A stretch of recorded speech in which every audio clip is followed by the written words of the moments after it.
Hey, what's up guys? This is Anthony from AnthonysCustoms, and for this review we are looking at the Figma DOTA 2 Anti-MAGE figure, which is one that I thought was going to be a really cool figure. I like the aesthetic a whole bunch. Unfortunately, I didn't pull the trigger. I didn't order the figure, but then fortunately my friend did. He sent it to me. He said it was a lousy figure, but wanted me to review it anyway, so here we are. We're going to find out if it's a lousy figure indeed. So let's go ahead and get it off the stand and take a closer look. And this guy stands just about 5.5 inches, which makes him kind of short, but that makes him right around 14 centimeters. He's definitely not the biggest Figma in the world. And I'll tell you right off the bat, he does some things really well, and some things terribly. But before we get into that, let's look at the accessories. We have the 2 fist hands that come on him. We have 2 gripping hands, 2 style pose hands, and then 2 gripping hands that come with these giant blades on them, which look really cool. They're nice and metallic and pretty awesome. And then he comes with the Figma display stand. That's it. Not the most accessories in the world, and he's a fairly small figure, so you're not necessarily getting as much for your money as you might with some other figures.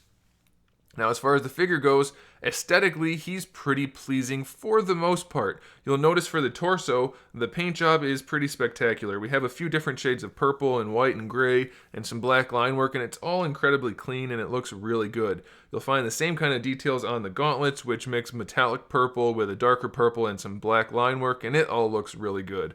The cloak has some nice contrast in the dark and light purple, and it looks really good. So paint job wise, this guy's pretty fantastic. Even the face, if you look at it, while it is a little bit muted looking compared to the prototype pictures, it's very clean and very well executed. The sculpt work on this guy for the most part is really good. He's got these bulky shoulders and bulky biceps, and the anatomy's all pretty clean. I like it, and I think most people will. This is all sculpted. This is all sculpted. There's a lot of good things about this figure, but you'll notice he's kind of orange looking compared to the prototype picture, so that detracts a little bit from him. And his articulation, the joints themselves, are not the right color at all. They're very glossy and they're very much the wrong color and stand out terribly. Same thing for the shoulders as the elbows. It does detract a lot from the figure. So that's one of the main reasons this guy is not as good as we were hoping. And there's a couple other reasons that we're going to talk about as we go through the articulation. So let's start with that. We have a straight peg going into the neck, which leads to a hinge, which leads to a ball peg for the head. And it does allow for some decent posability, but the way it's all sculpted and put together, it's very limiting. Despite the fact that these are flexible and don't actually get in the way, you can't move the head very well. So, I don't know, that's not great. You're going to not have the most options with this guy. It's not terrible, but it's not great. And then the neck itself is on a hinge also, but it's very far forward on the neck, so when you lean him forward, it looks like his head's not even really connected to his body, so you're going to want to leave that as far back as you can. For the shoulders, we have the standard Figma ball peg that goes into the torso, lets the whole thing move around. Then you have the hinge, which works pretty well. It brings the arm up all the way, and it doesn't look too bad, and you get your bicep swivel out of it, so it's not too bad. It's just a really ugly joint itself. The color's just way off and glossy. For the elbow hinge, you get really good range, and if it wasn't for the really ugly joint, it would be a really nice elbow. I don't know why they decided to use the wrong color. Maybe it was just a factory mistake, I don't know, but it's not a good thing.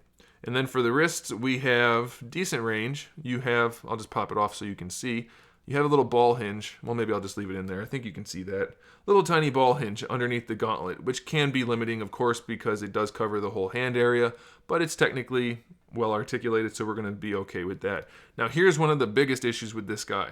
His torso is just on a double ball peg, and it's got gaps everywhere. As soon as you move it, it's got a lot of gaps. And this belt thing is way too big. The diameter is way too big for the torso, so it doesn't hide the gaps very well. It just looks very segmented. Now, you can pose it away. You just have to be extremely careful because, like I said, there are gaps pretty much everywhere, especially on the back. Whose idea was that? They don't have good ideas. That's not ideal at all. Now, these do have ball hinges on them, so you can move them around pretty well, but the way it's sculpted completely around the ball hinge, it limits it a lot. So, again, it's not the best idea in the world. This is soft, so it won't get in the way too much. And there is a ball peg underneath here too, so you can move the hips around if you need to, but it doesn't really afford that much. You have your standard ball pegs for the regular part of the hips, so the legs can go out pretty far. Not too bad at all, I like that. And they can come out pretty far forward also, so that's a good thing. You have your thigh swivel built into it, but it doesn't have the best range. Then you have your standard Figma knee joint, which, would be good. I like the range. I like that the joint fills in the gap, except the joint is black and the pants are gray, and the joint is glossy and the pants are flat. How did that happen? All of the joints on this guy are the wrong color and the wrong finish. Doesn't look good. It takes a lot away from the figure. So even once you do pose them, it's going to look pretty weird. For the ankles, we have our standard Figma ankles, so you can bring them pretty far back, pretty far forward, and you can rotate them a little bit to give yourself an ankle rocker, which works out pretty well. Lastly, we have a toe hinge, which is terrible. When you bring the toe forward, the rest of the foot sticks out underneath it. So you get this little nubbin right here, and then this sticks out down too low. What happens is, what happened, past tense, they set the hinge way too far back from the sculpt so that it's actually kind of like an offset pivot rather than a proper hinge. I don't know why they would do that, but they did. So it's pretty disappointing. As you can see, most of the figure is aesthetically pleasing and really cool looking, but then parts of the figure are very problematic. So it's going to be kind of subjective. If you want to look past those problems, you can do that and find a lot of good things. But if you want to look past those good things and find the problems, they are definitely there to be seen. So it's going to be up to you as far as how much you like this guy or how much you don't. I do love some of these things so much. Like the whole look of the outfit is just so well executed.